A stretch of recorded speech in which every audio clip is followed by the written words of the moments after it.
yaşlı insanlarda daha çox bizə müraciətlər, yaşlı insanlarda daha çox artrozla yanaşır. Biz belə deyək də rastlaşırıq. Artroz dediyiniz? Artroz dediyim, mən biraz belə deyim də, daha belə insanlarınız başa düşüləcək bir dildə deyim, diz oynağının aşınması deməkdir artroz. Bizdə çox vaxt el içində olan bir sözlər var o artroza yanaşı. Kimi deyir, bu duzdaşmadır. Kimi deyir, oynağımda maye qutarıb. Əksər hallarda bax bu cürə mən ifadələri eşidirəm. Və o ifadələr yəqin ki, biraz belə el içində möhkəmlənsə də biz bunu amma tam düzgün deyil. Yenə doğru bildiyimiz yanlışlardır. Duzdaşma nədir? Niyə görə insanlar ona duzdaşma deyir? Artroz zamanı bizim oynağın ətrafında sümük çıxıntılar əmələ gəlir. Bəli, bəzi xəstələrim deyir ki, doktor, bəs mən heç duz yemirəm axı, niyə ora duzdaşır? Duz yeməyə aidiyyatı yoxdur və s. Yəni, sümük çıxıntıların əmələ gəlməsinə səbəb nədir? Oynaq aşındığı halda sümük çıxıntıları belə bir qoruyucu mexanizmdir. Oynaqda hərəkətimizi azaldır ki, oynaqda ağrı azalsın və heç olmasa bir müddət qulluq eləsin. Oynaqda maye qutarması. Oynaqda maye qutarması da bir yanlışdır. Yəni, oynaqda maye qutarması oynaq qığırdağının yeyilməsidir. Sadəcə biz rengenoloji olaraq gördüyümüz halda, mən belə göstərə bilərəm sizə. Bəli. Bax, bu artrozlu bir dizdir. Həmin o duzdaşma dediyimiz, bax, bu sümük çıxıntılarıdır. Biz buna osteofit deyirik. İnsanlarımızı yormaq istəmirəm terminlərlə. Vacib məqam nədir? Biz bu boşluğu görürük. Bu boşluq bizim qığırdaq qalınlığıdır. Biz eyni boşluğu əks tərəfdən görməliydik. Bu sağlam dizdir. Əgər biz bir tərəfdən artıq görürük ki, boşluq yoxdur, o deməkdir qığırdaq təbəqə hansı ki, rengində görsənmir, aşınıbdır. Yekündə sümük sümüyə dəyir, sümük sümüyü aşındırır. Bəli. Bax, bu artrozdur. Mayəyə heç bir aidiyyatı yoxdur. Ora maye vurmaqla o bərpa olmur. Yəni, bu da doğru bildiyimiz yanlışlardır. Artroz budur. Sümük çıxıntıları duzdaşma dediyimizdir. Oynaq məsafəsi, yəni yoxdur bu halda. Biz bunu gördüyümüz halda, hətta bu belə bizə əməliyyat qərarı vermək üçün kifayət deyil. Statistikadır. 100 xəstədən 30-u 4-cü dərəcəli artroz, 4-cü, yəni son dərəcəli artroz zamanı əməliyyata ehtiyacı yoxdur. İnsanın ağrısı yoxdur, gündəlik funksiyası pozulmayıbdır. Hərdən birdən biraz ağrıyır, funksional olaraq rahatdır. Bu, çox vaxtı az çəkisi olan insanlarda, aktiv olan insanlarda olur. O zaman əməliyyata ehtiyacımız yoxdur, tələsməyə bilərik, gecikmirik. Yox, əgər bununla bərabər ən vacibi ağrılar varsa, insanın gündəlik həyatı pozulursa, həyat keyfiyyəti pozulursa, indi mən şikayətləri də deyəcəm, əksərən mənim gündəlik eşitdiyim şikayətlərimiz var. Gündəlik şikayət nədir artroz zamanı? Bu ağrılardır. İlkin stadiyalarda ağrılar yüklənmədən sonra olur. Yəni, çox yeriyəndə, ayaqüstü çox qalanda. Növbəti stadiyalarda artıq ağrılar sakitlik vəziyyətində də olur. Ağrılar start vəziyyətində olur. İnsan səhər yuxudan qalxdığı zaman və yaxud da ki, 1 saat, yarım saat oturub qalxdığı zaman ağrılar olur.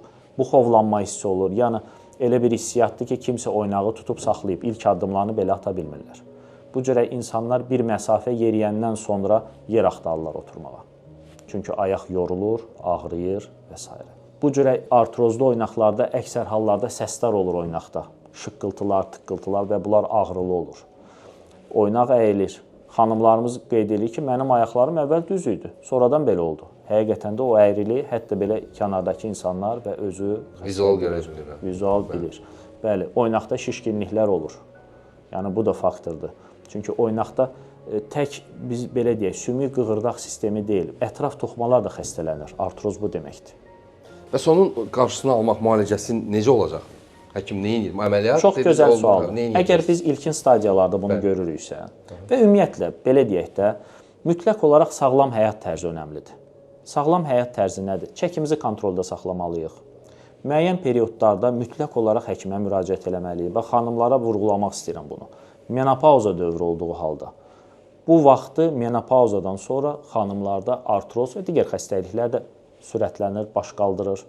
Sümük, qığırdaq daha kövrək olur. Bunlar hamısı hormonal disbalans fonunda olur, müəyyən vitamin çatmamızdaq və s. Qalxana bənzər vəzi çox böyük rol oynayır. Ona görə menopauza oldu, xanımımız endokrinoloqa getməlidir. Bütün dünyada bu protokol səviyyəsindədir. Bizdə də var, sadəcə bizim insanlar əməl eləmir. Çəkisini kontrolda saxlamalıdır. Aktiv həyat tərzi keçirtməlidir, çox önəmlidir. Hərəkət, gəzmə, idman, bunu nəzərdə Hətta bunu da deyə bilərəm. 4-cü dərəcəli artroz tam aşınmış oynaq və hər hansısa səbəbdən biz əməliyyat eləmirik. Ağrını azaldan əsas faktorlardan biri insanın elədiyi çəkisiz hərəkətlərdir, idmanlardır. Adi velosiped trenajoru oturan vəziyyətdə dizləri bükülüb açılması şikayətlərin azalmasına gətirib çıxardır. Ağrını azaldır, hovlanma hissini azaldır. Yəni müalicə metodlarından da hətta biridir. Onu da vurğulaya bilərəm ki, Amerikanlar, travmatoloqlar, ortopedlər cəmiyyətinin artrozda müalicə yox, ağrını azaltma vasitələri götürsək, birinci yerdə çəki durur, insanın öz çəkisi və yaxud əlinə aldığı çəki. İkinci yerdə çəkisiz hərəkətlər durur. Görürsünüz ki, dərmanlardan danışmırıq. Sonrakı, belə deyək, mərhələlərdə dərmanlar, oynaq daxili iynələr və s. istifadə olunur. Və mən bir məsələyə toxunmaq istəyirəm. İstəyirəm hər kəs də bilsin. Apro Hospitalda bir travmatoloq komandası var və istərdim ki, o mərkəz və o komandadan danışasınız və bu barədə də məlumat verək. Bir xəstənin müalicəsi üçün hətta biz əməliyyat deyə bilərik və digər bir şey deyə bilərik. Bir insan kifayət deyil. Burada professional komanda olmalıdır. Yaxşı xidmət göstərmək istəyiriksə, önəmlidir. Yəni bizim həkimlərimiz var, bizim tibb personalımız var, orta kiçik tibb personalımız və bütün bu insanların hamısının birgə işləməsi bir mürəkkəb mexanizmdir.